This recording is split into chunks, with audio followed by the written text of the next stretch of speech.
A few days ago, as the year was drawing to a close, I met a young man here in our center.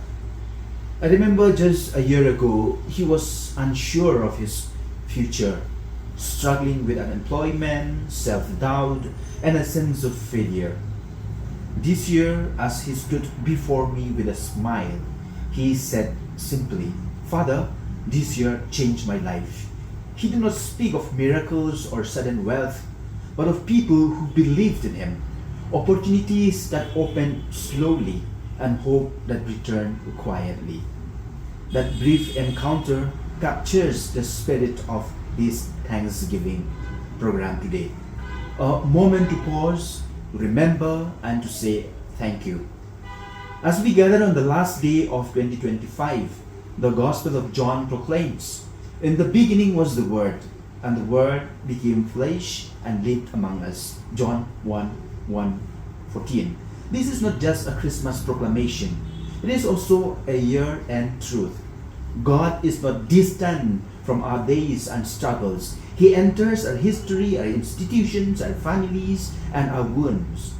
Looking back at this year in our state, and in particularly in the life of Don Bosco Youth Center Shillong, I can say with faith, the Word has continued to dwell among us. In 1 John, first reading today, we are reminded to remain rooted in the truth we have received.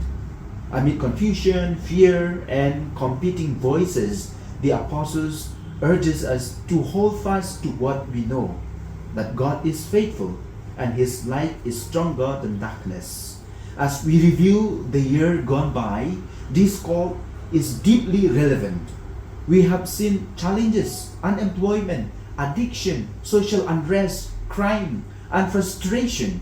But we have also witnessed courage, generosity, resilience, and silent goodness. This year has been a mixed journey for our beloved society.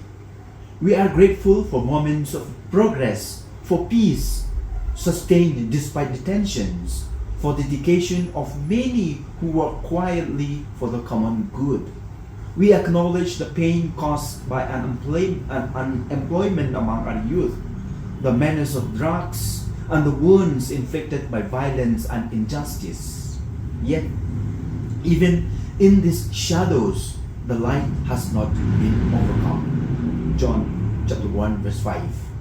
Therefore we give thanks for parents who do not give up on their children, for teachers who continue to guide with patience, for health workers, social workers, church leaders, and community volunteers who stood firm.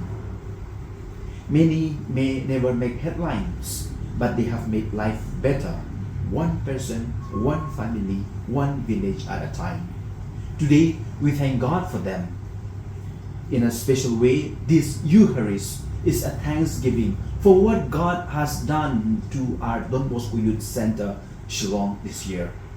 We thank the Lord for young lives touched through skill training, through our media initiatives, through counseling, through employment linkages, through sports, digital formation, and faith-based accompaniment.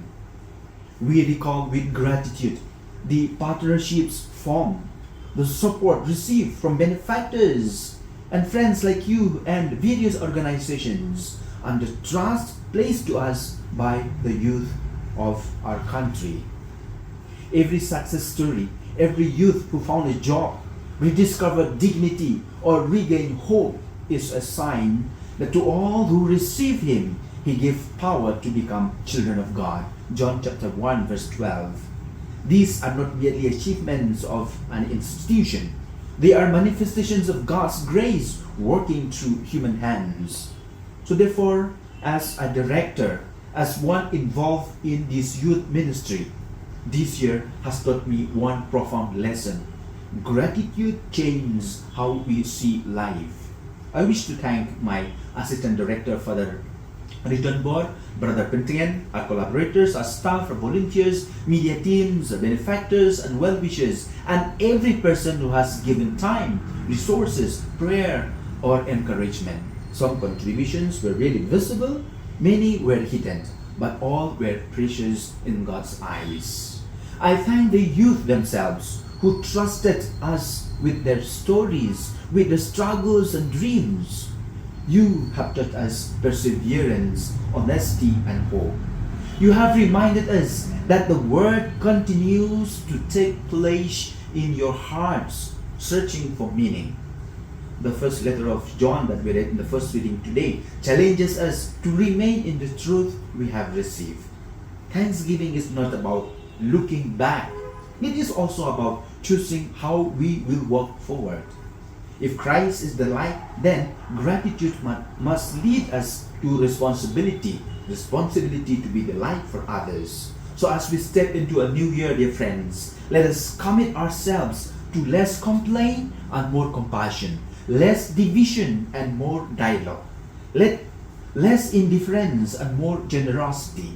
Let us become people who recognize God's presence not only in churches, but in classrooms, offices, streets, and homes.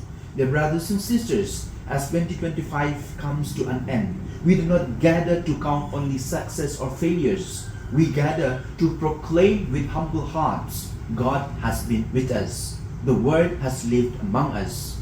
Grace has been given upon us. John 1:16. May this Thanksgiving Mass renew in us a grateful spirit, deepen our faith in the light that no darkness can overcome. And it inspires us to make the coming year a time when more lives are touched, more hope is restored, and more love is made visible. For all that has been, thank you, Lord. For all that will be, we trust in you, Lord. May the good Lord bless all of us. Happy New Year to one and all.